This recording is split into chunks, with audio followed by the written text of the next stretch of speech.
Good afternoon, everyone, and welcome to our Ask the Expert training. My name is Seth Leblond, and I am the Assistive Technology Coordinator at the Foundation for Blind Children. I am your resident expert today. When I thought of the idea for this training, my hope was that we would get a whole influx of questions from teachers in the MLB program that were burning and that they were just itching to have resolved. And as it turned out, we only got one question. The question was submitted by Spencer, and I thought it was a really good question, and it gave rise to the topic of this training, which I have written as why this, not that. Since I wrote the title to the training, I've sort of amended my thinking about it a little bit because I have realized that it's not really a question of not this, but that, but it is a question of comparing and contrasting some features of some assistive technology tools that we use. I'm actually going to go ahead and read what Spencer asked and talk to you a little bit about my thinking about this training, and then we're going to go ahead and get started. Spencer asks, because Fusion asks a lot, I like to use Microsoft's accessibility features, magnifier, invert colors, pointer settings, cursor settings, and run JAWS on its own.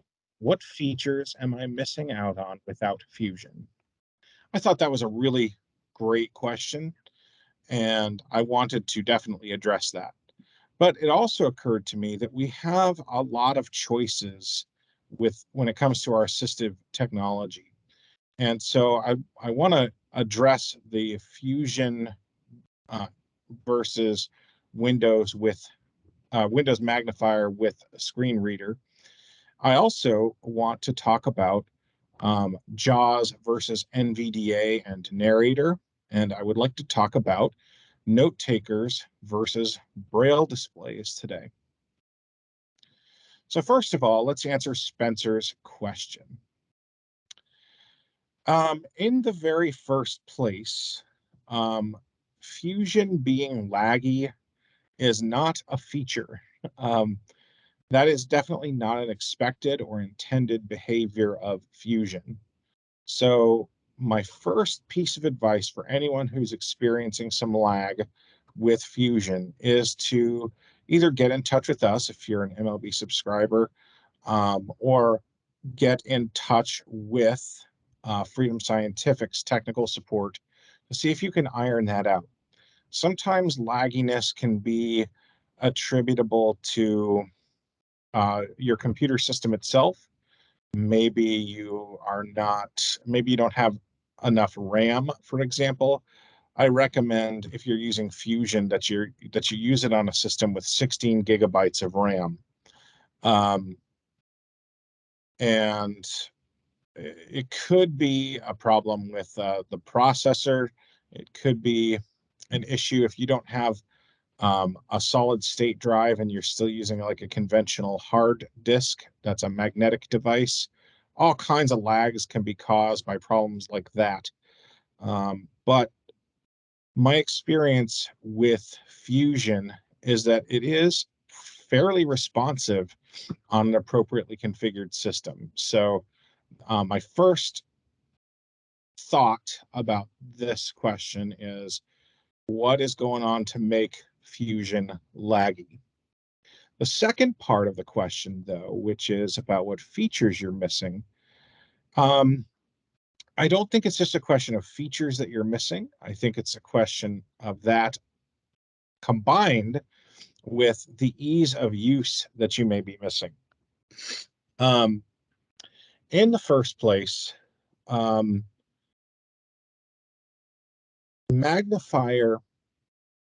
Magnifier is, of course, like your mainstream product. And the good news is that it's free and it comes, installed on Windows. But as you have alluded to in this question, You've got to deal with the magnifier settings, your pointer options settings, and your cursor settings sort of all separately in separate places. And actually, the magnification features of Fusion give you more options in a much more condensed and simple to use single unified interface. Fusion essentially is the melding together of zoom text for magnification and JAWS for screen reading. And so with Fusion, you get zoom text's magnification features like color inversion, for example. Now, color inversion is something you can achieve with Windows, but in zoom text, which is again part of Fusion, there's a feature called Smart Invert. And Smart Invert actually, what it does is it kind of reverses your colors for everything, which is really helpful for those of you who don't know. For many people with low vision, it's much easier to see. It's a much higher contrast to have inverted colors. You have a dark background with bright text. The problem is that it also inverts your graphics, and it's like looking at a picture negative, and that is pretty tough to look at. What Smart Invert does on Chrome and Edge, and they're hoping, I believe, to release functionality for more applications in the near future, is it when it detects a graphic, it automatically uninverts the actual graphic. So you're not looking at a picture negative anymore. You're looking at the uninverted picture, but all of the text and graphics around it continue to be inverted. So that's one really cool feature of zoom text that you definitely don't get with the Windows magnifier. When zoom text and therefore Fusion also have a whole lot more different kinds of viewing windows. You can customize the size of your viewing window to suit exactly what your visual needs are. So you can have like a full screen magnification, or you can have like a little magnifying glass. So like everything can stay unmagnified except for whatever is under the little magnifying glass that you drag around the screen. You can have a split screen view where the top half of your screen is magnified, the bottom half is not, or the left half is, and the right half isn't, or you can customize that however you want, and you can make those viewing windows any size that you want. And that gives you a lot more functionality than what's built into Windows as well. Also, there's very simple hotkeys to temporarily suspend magnification. Sometimes people with low vision will like to take a bird's eye view, if you will, of their screen. Because when you have everything magnified on your computer screen, obviously your viewing area really, really shrinks. And so with zoom text and therefore Fusion, using a hotkey to, it's caps lock enter is the hotkey. It temporarily suspends your magnification, and then you can get it back by pressing caps lock enter again, and all your magnification settings are just restored really quickly.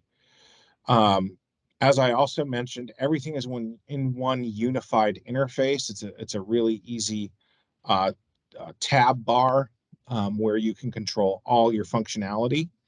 And then there are hotkeys to enable and disable different parts of the magnification. So if you want your color inversion, it's like a caps lock C. We'll actually toggle that. Pointer enhancements, you can toggle with a hotkey. Cursor enhancements, focus enhancements, all these different features and functions that are sort of separate functions within your magnification program are toggleable. Is that a word? I guess it is now. Maybe I just invented it. toggleable with various hotkeys. And again, that ease of use is something that is unique to the ZoomText and Fusion framework there.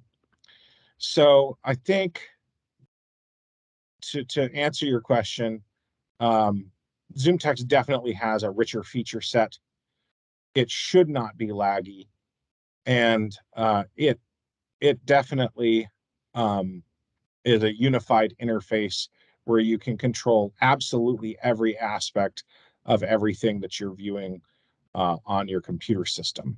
So that all said, and I want to disclaim this going forward also, we don't sell any technology here. So I can sit here and say exactly what I think about all of the technology that we're going to talk about, which is really awesome. I would do that anyway, one way or the other. But the cool thing about FBC is we want you to use whatever you're most comfortable with. So, Spencer, if given all of that, you're still more comfortable using the Windows magnifier with JAWS than you are using Fusion, that's totally fine. If it's working for you and you don't need all those features or that simplicity that we've just been talking about, then by all means continue to use the Windows magnification features. That's true about everything I'm going to talk about today. The most important thing you can do with your assistive technology is to use what works for you. If Windows Magnifier didn't work for anyone, they would stop making it. So obviously it works for some people. ZoomText is not one of the more expensive softwares that we've seen with regard to assistive technology. So there's at least that's going for it. It's not thousands of dollars or something like that. But if, hey, Windows Magnifier works and it fills a need for you, I think it's really important as assistive technology users to be very goal oriented and make sure that we are using products that are doing what we need them to. Now, based on this question, I sort of felt compelled, as I mentioned earlier, to kind of walk down that road of comparing and contrasting some common software packages. And a question that I do get a lot, not just from MLB, but also from adult students, as well as vocational rehabilitation counselors and employers, is why JAWS and not NVDA? For those of you who don't know, JAWS stands for Job Access with Speech. It is a product that was formerly manufactured by a company called Hunter Joyce, and that the JAWS started being made in 1988. So it is definitely an enduring product. 34 years now. That just makes me feel really old now. But JAWS has gone through a number of changes and enhancements, and it's now made by Freedom Scientific, which is part of Vespero Group. It's a wonderful software, and some iterations of it, some licenses of it, if you will, are fairly pricey.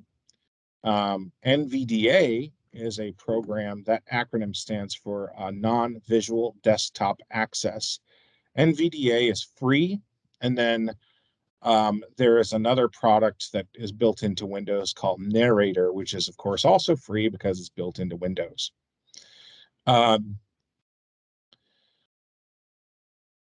By far, JAWS is the most fully featured of those three screen readers. Really, if I had to say, I would say it's the most fully featured screen reader that has ever existed.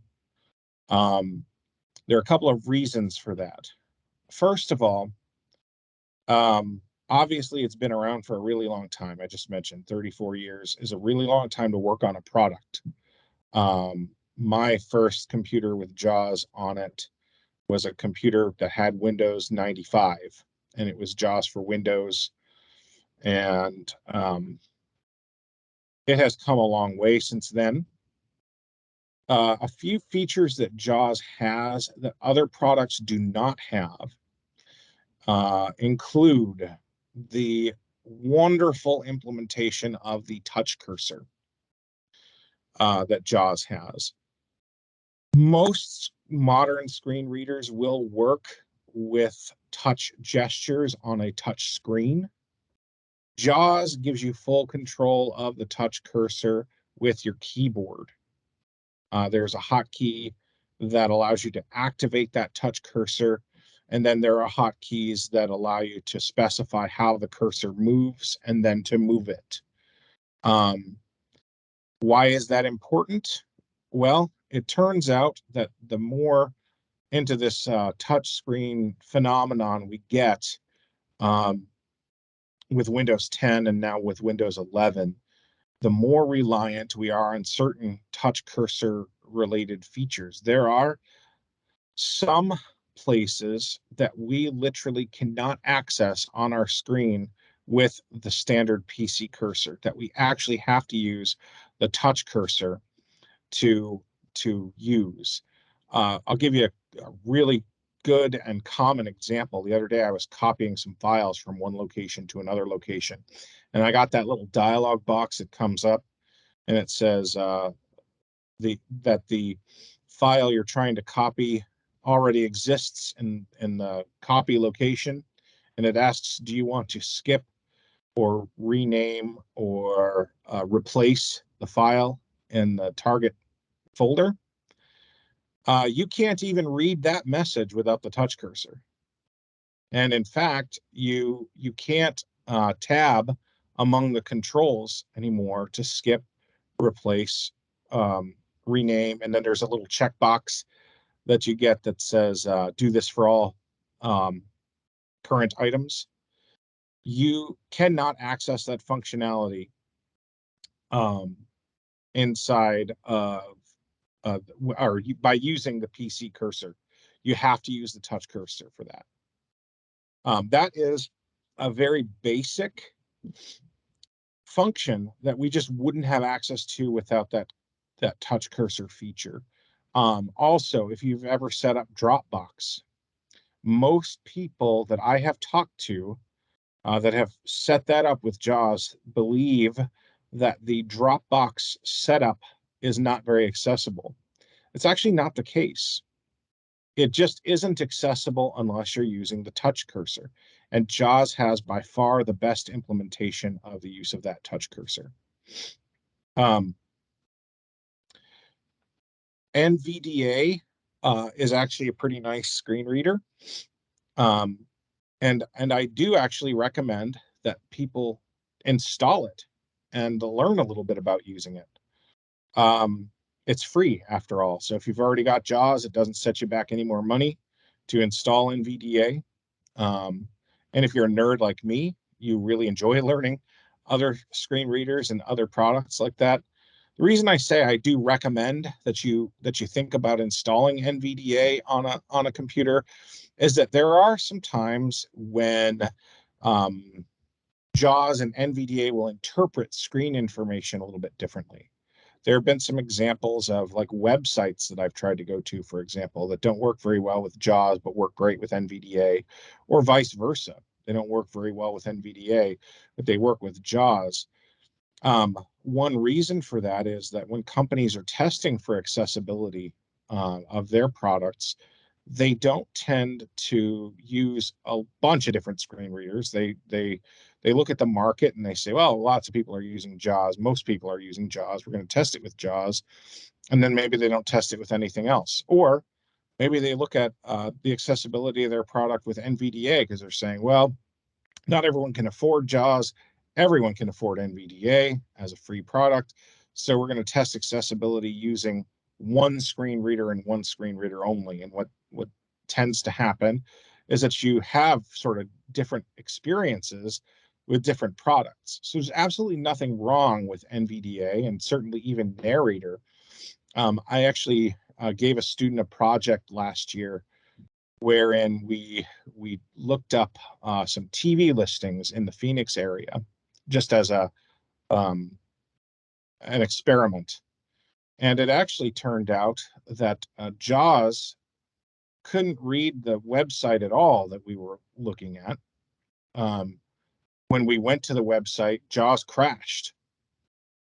When we went to the website with NVDA, you could read the content, but the table, it did not recognize the TV schedule as being in a table. So you could read through in a linear way all the television shows, but you couldn't connect them to a time slot. And it turned out that the only way to read the TV schedule on this one website, forgive me, I don't remember exactly which website it was, but it was a common website like TV Guide or something, super common. It turned out that the only way you could actually read the TV listings, the local TV listings, as a table was by turning off your expensive and complicated screen readers and turning on Narrator. Narrator was the only one that actually read it correctly. So I do think it's good for us blind guys to learn as much as we can about different screen readers. But of all three of them, JAWS is the most fully functional. JAWS is the one that has a scripting language. It can be a challenge to find a JAWS scripter, but it can be easy to find already made JAWS scripts for various applications that make them run a lot better using JAWS online. So the JAWS scripting is powerful enough to turn a software from being completely inaccessible into being completely accessible. I've done some scripting work in the past for the City of Denver budget office, which was super exciting because they had an old mainframe 3270 emulator system that the city got in 1981. And I was scripting it in like 2010. And that was a pretty exciting piece of work. And I've also done some scripting for a hotel chain. It was actually Marriott to make their reservation system accessible. It was completely inaccessible before we went ahead and wrote those scripts. So JAWS does give you that power. JAWS also offers Citrix support, so you can actually use your screen reader with a mainframe and terminal type setup, which is not something you can do with other screen readers. So definitely recommend JAWS, but again, if NVDA or Narrator are filling your needs, go ahead and keep using them. There's nothing wrong with free things. And NVDA is actually upgraded fairly regularly. I also prefer the JAWS cursor to the NVDA cursor. The JAWS cursor gives you some control over your mouse functions in Windows. The NVDA cursor I find is a little bit more clunky and a little bit more restrictive in terms of where it can go and what you can do with it when you get there. So 3 cheers for JAWS, but also there are some other helpful softwares out there.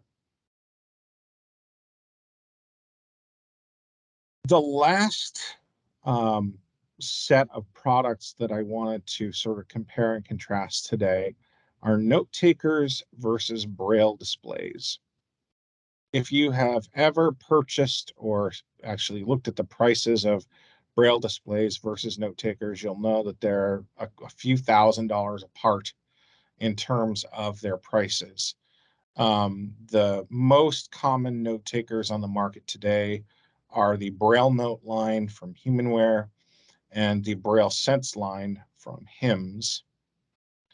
And there's a lot of different Braille displays that are available, actually. Humanware makes a really nice line of Brailliant Braille displays. It's a play on the word brilliant. It's Brailliant, get it? Freedom Scientific has the Focus family of Braille displays. APH has some Braille displays that are super nice as well, and they are actually, the same as the HumanWare displays. They're just branded for APH. Like the Chameleon series, for example, those are really nice displays. HumanWare also has the Mantis Braille displays. Those are nice. On the budget end, I say budget, I mean like $600 is by far the cheapest Braille display you can get. You have like the APH Orbit Reader, or there's some other small Braille displays that are in that $600 to $800 range there. The difference between note takers and Braille displays is that note takers tend to have a fully functional application suite. A Braille note or a Braille sense will have a built-in word processor. It'll have a media player. It'll have a Daisy book player for playing NLS Bard books and Bookshare books. It will have a web browser, like a database manager. These systems are running on the Android platform now, so in many cases you can actually install native Android apps like Google Maps, or things like that from like the Play Store. So note takers are super, super powerful tools. Braille displays tend to be mostly for connecting to other devices that have that note taker functionality, like connecting to your computer or connecting to your phone or your tablet. At FBC, we recommend a lot more Braille displays than we do note takers. And the reason why is not that note takers are bad. The reason why is that a Braille display might be $2,500 to $3,000, whereas a note taker is going to be between $5,000 and $6,000, depending on what kind you get and how many cells of Braille it has and so forth. Once you get that Braille display connected to your tablet or your phone or your computer, you have access to the full feature set of that other device through the Braille display. So if I connect my Brailliant 40 to my iPhone, for example, now I have web browsing capabilities that I can access with a Braille display. Now I have word processing capabilities I can use maybe with Pages or other word processing apps for the iPhone. I have access to my email and all of those other things, your media player. And in fact, I have access to potentially more of them because I could just go to, the Apple iStore or the Apple iStore. Wow. The App Store. I guess I've been in iSpeak too long. I go over to the App Store and I can get whatever app I want and try it out. Maybe it's not very accessible, maybe it is. But I can try the app, and if it doesn't work, I can delete it and I can try another one. The advantage to having a note taker is that all the apps are built from the ground up with accessibility in mind, all the native apps anyway, right? So learning the commands can be easier than maybe learning how to use the Braille display with your tablet or your phone, just because all these apps are sort of built with accessibility specifically in mind. However, for students, we have found that it can be extremely important for them to be using the same kinds of tools that their peers are using for a number of reasons.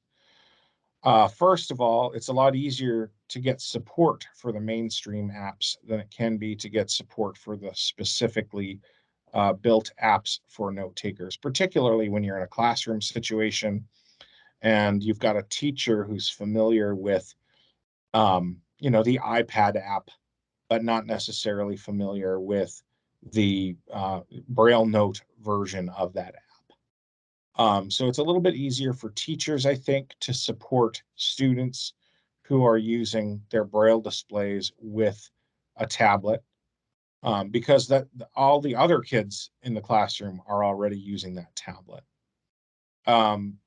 Once we get these students out into the mainstream, we get them into the workforce and so forth, or even when we get them into the college environment, it's really crucial that they learn how to use all these sort of off-the-shelf apps that are available to everyone else.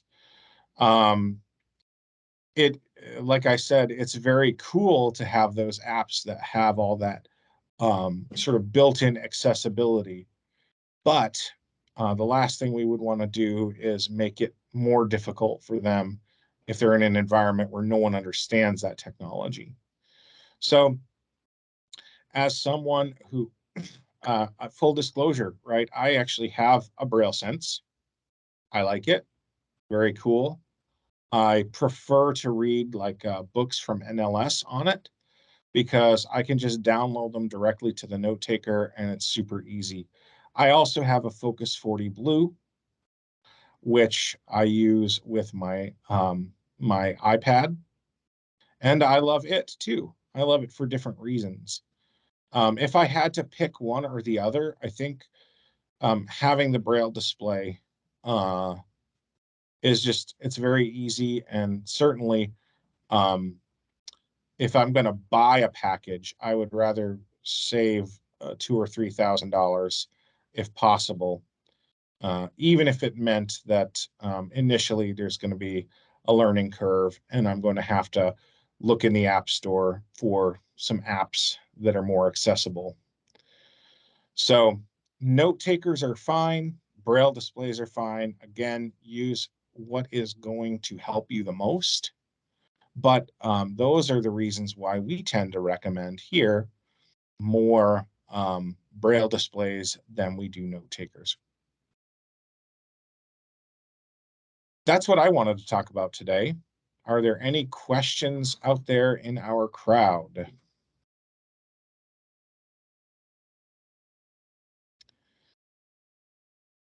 Hey, Seth, it's Garrett. I was here just sitting under the learning tree, so no questions at this time, but all the information has been very helpful. Hey, thanks, Garrett. I really appreciate it. Thanks for coming. Well, if you weren't able to attend this training in person, we will be editing it and getting it out to YouTube in the next little while. So hopefully, if you didn't catch us today, you'll be able to view this at a later time. I will be sending a link out to the MLB listserv as soon as this video has been edited and is ready for distribution. So I appreciate you all coming, and I appreciate those of you who are watching this video on YouTube as well. I hope that you have a wonderful rest of your day, and I hope that you have found this video useful. Stay tuned for more content coming up very soon. Thanks very much. Have a good one, everyone.